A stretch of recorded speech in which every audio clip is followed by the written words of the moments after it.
I'm Dana Perino, and this is Perino on Politics.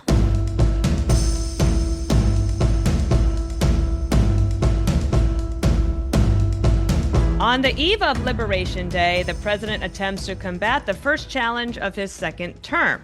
And joining me now is Fox News chief political analyst Brit Hume. He's a crowd favorite on the podcast where I call up my smart friends and find out what's on their minds about the state of American politics. It's Perino on Politics. Brit, thanks for being here. My pleasure, Dana. You are an upgrade, I'm going to say, on our guest list. I think that's a minority opinion, Dana, but I appreciate it. I don't know. I love it. You know, it's Monday, and this is a podcast where we try to get people up to speed, but in a way that's like 30,000 foot level, right? So I read a lot this weekend, and I feel like there's a lot going on. Tomorrow is supposed to be Liberation Day. President Trump has said that tariffs are the way to make things more fair for the American people, to bring back manufacturing to the United States, and also, I guess, have all sorts of goodness spread all across America with tariffs. There are many economists who disagree. Where do you stand on how all this is shaking out economically and politically?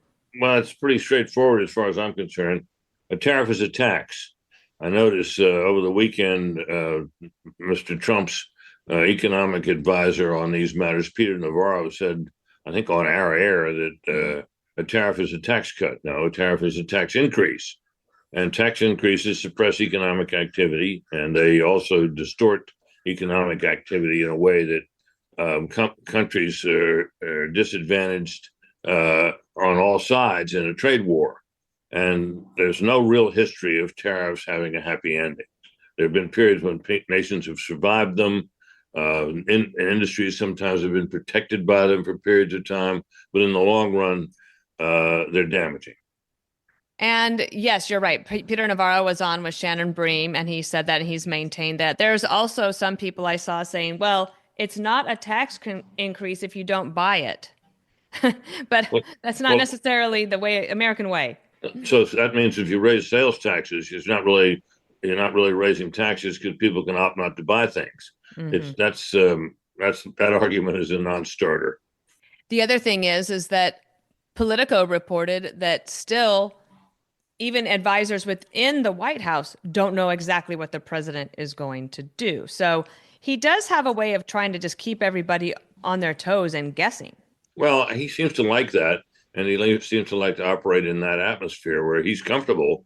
I suspect it's a product of his years of wheeling and dealing in real estate in New York and elsewhere, and it's probably worked for him. Whether it works when you've got the fate of a nation's economy in the balance and people's mood and attitude toward how things are going is important in terms of economic activity. And uncertainty is the enemy of planning. It's the enemy of investment. It's a dangerous thing, and to create all this is playing with fire. It's one thing I was thinking to ask you about is this political realignment we have gone through, where now the Democrats have pretty much lost the working class. And you have people like at the United Auto Workers Union praising Trump and Republicans and encouraging their membership to vote that way. I interviewed somebody last week that's part of the UAW. He had lost his job in Michigan. He was very excited about the tariffs because he believed that more jobs would be returning to America for auto manufacturing. And I asked him, how do you feel, though, about robotics? Because, yes, you might return your plant to America, but a lot of the jobs are not being done by people anymore. They're being done robotically. And he said he understood that, but that at least some jobs would come back to America. I'm not sure if people have really thought all of this through yet. Well, Dana, let's assume best case, that because of tariffs, companies relocate their operations into the United States where they were previously outside our boundaries. That's not going to happen tomorrow, next week, or next month, or even next year. That will take time. Property has to be acquired, buildings have to be built, and equipment has to be purchased and installed and created. That's a long-term prospect. And I think this president has acted in the early going of his administration as if he believes he has maybe less than 2 years to put his programs into place and position his party for the midterm elections, because after the midterm elections, you're in the second phase of a second term, and very little good often happens in that circumstance. So I think it's an interesting idea, and maybe it will bring some factories back to the United States, but not soon. Right. My husband always says, "Do you realize how long it takes to build a factory?" And Exactly. I know that move to DOGE now, because Elon Musk taking a lot of heat across America and even at his Tesla dealerships. But I know that you watched last week the interview that Bret Baier did on Special Report with Elon Musk and his DOGE team. For me, from a communication standpoint, that was pretty interesting because so much of what they've done has been cloak and dagger and in the dark, and you just sort of had to guess what they were doing. And in a way, I understand what they were trying to do in terms of moving fast. But I think it helped them a little bit to peel back the curtain and say, okay, let us show you who we are and talk a little bit more about what they're trying to accomplish. What do you think of that? I thought the interview was remarkably revealing, illuminating. What it portrayed to me as a viewer was this was a group of senior business leaders, accomplished men who who have given up whatever they were doing for the time being to come here and try to do this with the help of sophisticated data operations to try to see if we can get a handle on the waste and inefficiency in the government.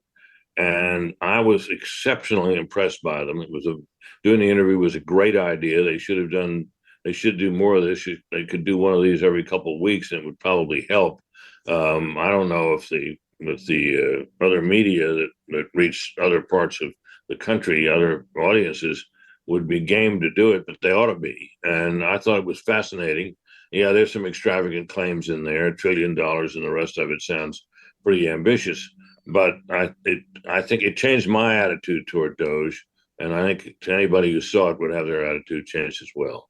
Yeah, and in fact, it was pretty remarkable to think that these people had um, left, like Airbnb, for example, started Airbnb. They have big dreams, big ideas. And one exciting thing is now you might have more young people thinking that working for the government wouldn't be so bad.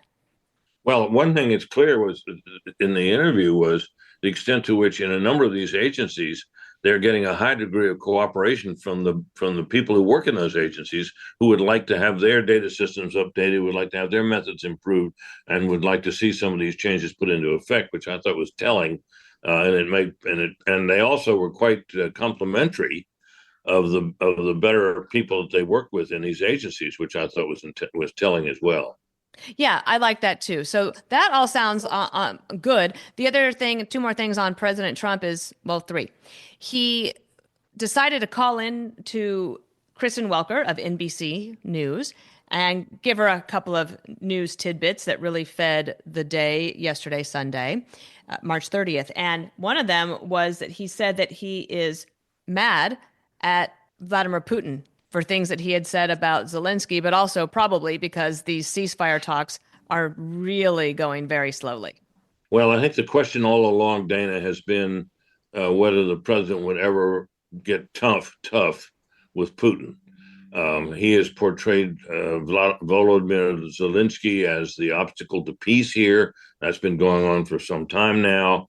He threw him out of the Oval Office and out of the White House when he balked at conditions for a ceasefire and wanted security guarantees to accompany that. Wasn't going to get it. Got kicked out of the Oval Office.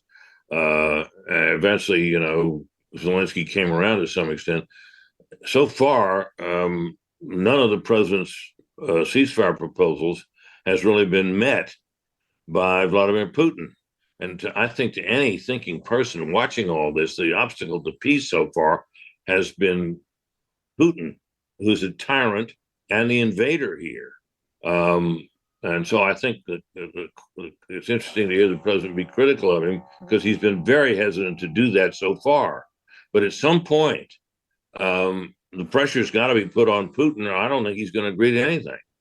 Yep, it felt like it. The other thing is President Trump threw some chum in the water by suggesting that maybe he could run for a third term. Do you think that is just keeping everybody talking and guessing about him, or is he serious? I think it's pie in the sky, and I don't think it's serious. Yeah. The last thing on this segment is you are there in Florida, and there are two special elections there tomorrow because you have one Republican Congressman, Byron Donalds, who is leaving Congress to run for governor of your great state of Florida to replace DeSantis. And then Michael Waltz, the somewhat embattled but going to survive, apparently, national security advisor after Signalgate last week. But Democrats have raised a ton of money in the Michael Waltz race, 10 million to 1 million. The Republican is still favored by 4. Michael Waltz won the seat by 30. Anything to read into this special election or too soon to say? Well, I think it's a reflection of the uneasiness people feel about how things are going in the Trump economy more than anything else. And I think it's, I wouldn't be surprised to see one or both of those races go to the Democrats. Although I don't think I'd bet that way.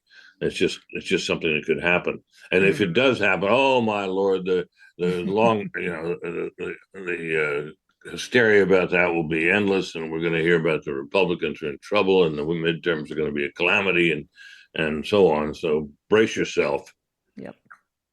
Not only that, but we'll move to the next segment where I want to ask about Democrats, but the New York Times editorial yesterday, long editorial, was that the Democrats have not learned the lesson of 2024. And I think if they end up winning one of those two races in Florida, that will remain the case. And then we'll be right back where we started. Well, I think that's right. Look, Dan, just going back to 2022, there was a moment there when there were widespread predictions of a red wave and the Democrats were going to lose seats right and left and so on. And my own thought at the time was that the circumstances were such that that could have happened. I mean, the Democrats had adopted and were arguing and putting into effect a whole host of positions and policies that could not possibly get a majority in this country. They couldn't possibly be popular, and were not.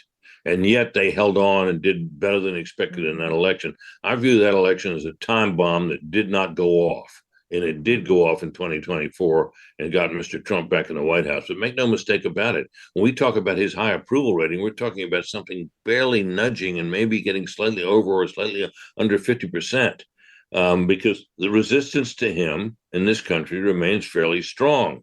The love of him by his supporters is unending and a force of nature, but it is not overwhelming.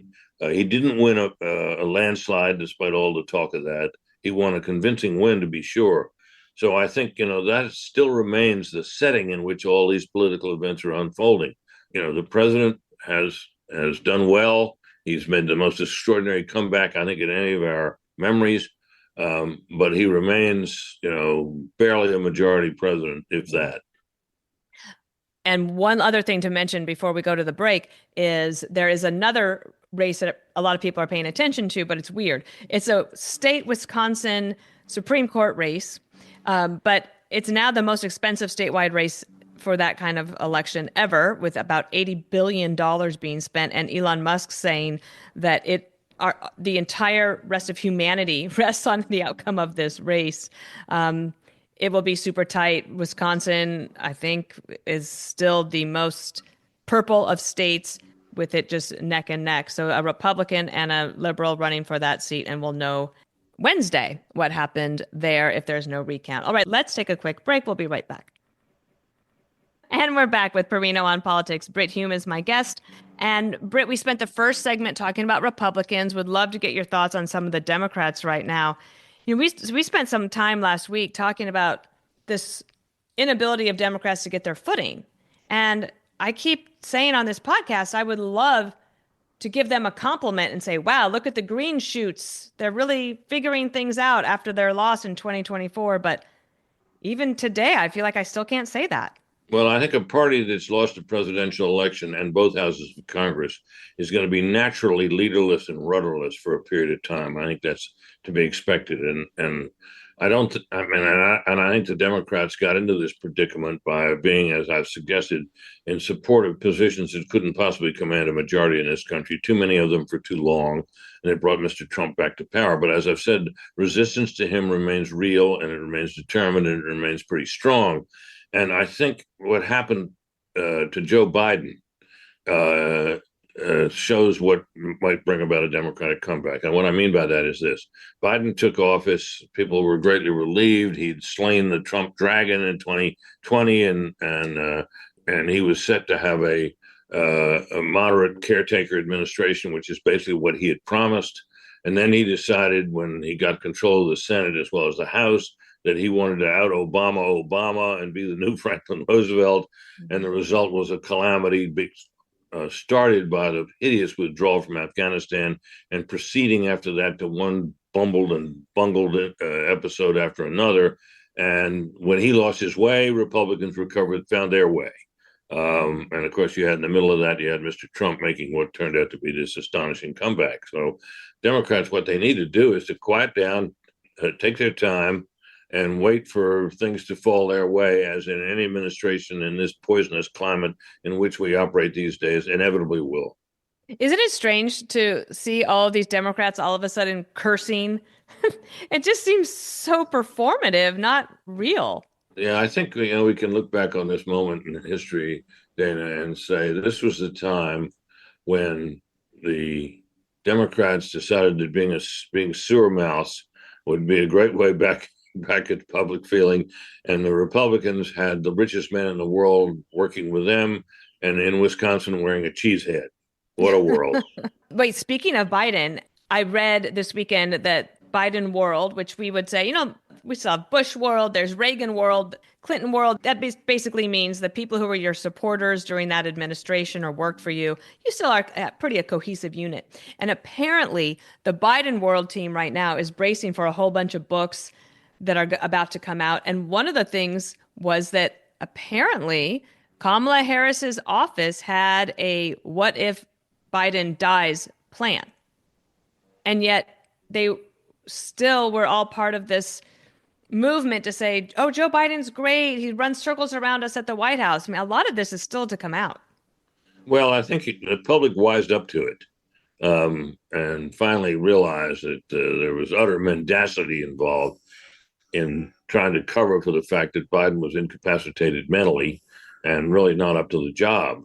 And, but the Democrats, so desperate to cling to power were they, that they were willing to cover this up and let it run, and even let him be nominated if he hadn't gotten on the debate stage and fallen figuratively into the orchestra pit.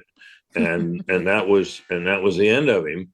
And they quite ruthlessly just took him down.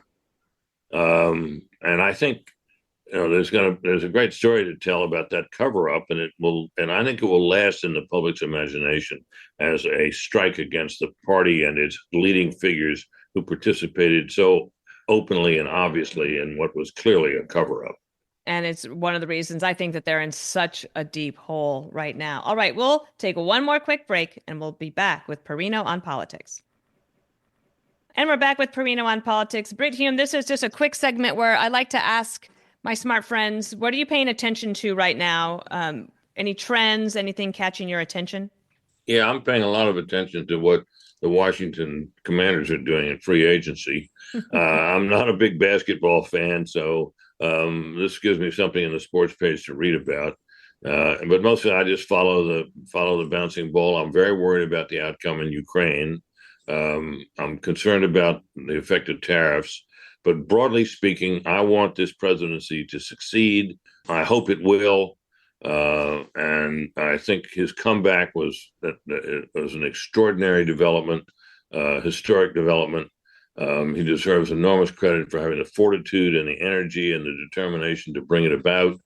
I very much hope that his victory will put an end to the lawfare, which has become such a part of our political life, and I think it's regrettable. I also very much hope that the Supreme Court will rein in these district judges who are issuing nationwide injunctions, which I think is improper. that they're issuing orders that go far beyond the parties to the cases that are before them, which I don't think is proper. I noticed at least three Supreme Court justices, to include Elena Kagan, a Democrat appointee, have expressed their misgivings about it, and I hope and think it's probably going to that activity is going to stop. Yeah, it would be good to get some clarity on that, not just for this administration, but all the future ones to come as well. Brit, Hume, thank you for joining us on Farina One Politics. It's great to have you. It's always good to talk to you, Dana. Thank you. Have a good day. You too. Listen ad-free with a Fox News Podcast Plus subscription on Apple Podcasts, and Amazon Prime members can listen to this show ad-free on the Amazon Music app.